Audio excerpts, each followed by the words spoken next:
হাতটা কি পর্যন্ত হাতটা মানে কিভাবে থাকে দেখেন এই বিষয়ে একটি বিষয় যে স্পষ্ট হাদিস পাওয়া যায় সহিহ হাদিস যে আমাদের সমাজে দেখা যাচ্ছে অনেকে কানের সাথে হাতটা লাগায়, আবার কেউ কান বরাবর উঠায়, কেউ আবার বিভিন্ন রকম হাত করে মানে হাতটা কি পর্যন্ত হবে? হাতটা কান বরাবর অথবা কান বরাবর হাতটা কোথায় মানে সোজা থাকবে, আল্লাহর রাব্বুল কিবলামুখী হয়ে থাকবে, কান বরাবর অথবা কান বরাবর, কান বরাবর অথবা কান বরাবর সোজা থাকতে হবে হাতটা। এবং সহিহ বুখারী 10 নম্বর পর্বে 83 নম্বর অধ্যায় 35 নম্বর 36 37 সেখানে কয়েকটা হাদিস দেখে নিতে পারবেন। মানে ওটাই আবার বলতেছি যে আবার রুকু থেকে উঠলাম তখন হাতটা কোথায় যাবে? আবার কান বরাবর উঠাতে হবে, মানে যেই বরাবর আল্লাহ আকবার ওই বরাবর। হ্যাঁ প্রত্যেকটা সালাত শুরু করার সময় কেন এরকম করি না না ওটা চলবে না। এটা একটু বুঝিয়ে বলেন।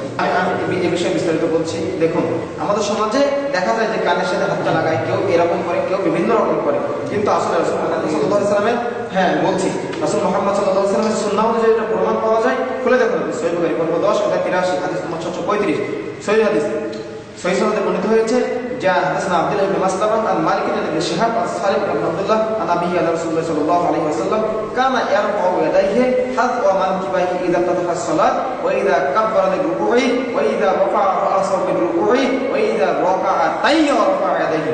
যে রাসূলুল্লাহ সাল্লাল্লাহু আলাইহি ওয়াসাল্লাম যখন সালাত শুরু করতেন তখন উভয় হাত কাঁধ বরাবর উঠাতেন, এবং যখন রুকুতে যেতেন এবং রুকু হতে মাথা ওঠাতেন তখনও তিনি একইভাবে উভয় হাত কাঁধ বরাবর উঠাতেন, এবং যখন 2 রাকাত পর সালাত শুরু করতেন তখনও তিনি একইভাবে উভয় হাত কাঁধ বরাবর উঠাতেন।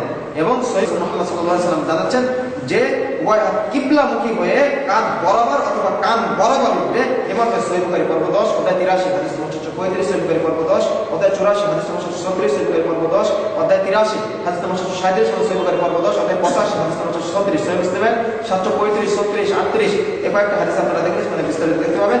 স্পষ্ট সহিহ হাদিস আছে, 4 শতাধিক হাদিস আসছে রফল আদায় করা সম্পর্কে, যে আপনি সালাত শুরু করার সময়, রুকুতে যাওয়ার সময়, রুকু হতে ওঠার সময় এবং 2 রাকাত পর সালাত শুরু করার সময় আপনার উভয় হাত কাঁধ বরাবর অথবা কান বরাবর উঠাতে হবে, এবং উভয় হাত কিবলামুখী করে আপনাকে সালাত দাঁড়াতে হবে, সালাতে করতে হবে না। এভাবে অনেকে বিভিন্ন রকম ভঙ্গি দেখা যায়, কিন্তু কোনোটা চলবে না। আপনাকে হাত কারো করে কাঁধ বরাবর কান বরাবর হাত উঠাতে হবে।